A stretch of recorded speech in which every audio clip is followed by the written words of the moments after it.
করছি শাওন পাকশালা কবিতার ছন্দে। ভিডিও দেখে রান্না করুন মনের আনন্দে। নমস্কার বন্ধুরা, শাওন পাকশালাতে সবাইকে স্বাগত জানাই। আজকে আমি একটা নেপালি রান্না আপনাদের সাথে শেয়ার করব। তার নামটা হচ্ছে দহি তিখারি। তিখারি মানে হচ্ছে মশলা, স্পাইসি।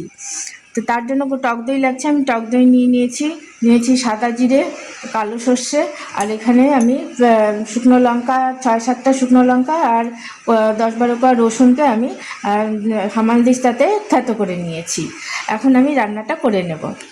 দই তরকারিটা করার জন্য কড়াইটা বসিয়ে দিয়েছি, গরম হয়ে গেছে। এখন এর মধ্যে দিয়ে দেবো আমি ঘি। এটা গরম হয়ে গেছে, এখন এর মধ্যে আমি কালো সর্ষেটা ফোড়ন দিয়ে দেব।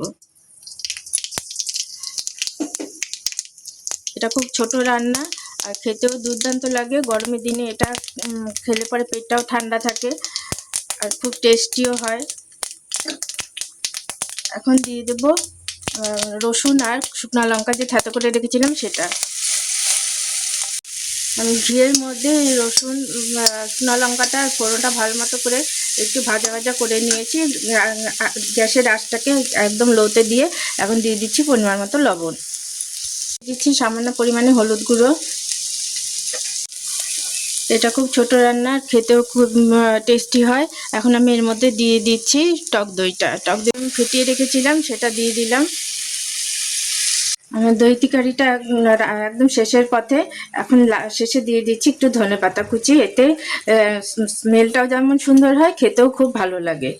আর আপনারা যদি এটা না খেতে চান তাহলে আপনারা এটা স্কিপ করেও যেতে পারেন। এটা একদম সার্ভ করার জন্য রেডি। এখন আমি গ্যাসটা অফ করে দিচ্ছি। এটা ঠান্ডা করে নিয়ে আমি ফ্রিজে 1/2 ঘন্টার মতো রেখে দেবো, তারপর এটা সার্ভ করব। আপনারা চেষ্টা করবেন ফ্রিজে সময় হাতে থাকলে পরে একটু ফ্রিজে রেখে তারপরে এটা খাওয়ার। খেতে দুর্দান্ত লাগে, সেটা আপনারা ভাত দিয়ে খান বা রুটি পরোটা যেটাতেই খান, খেতে খুব ভালো লাগে। আর খেয়ে ভালো লাগলে আমার চ্যানেলটিকে সাবস্ক্রাইব করবেন, লাইক করবেন, শেয়ার করবেন এবং কমেন্ট করে আমার পাশে থাকবেন।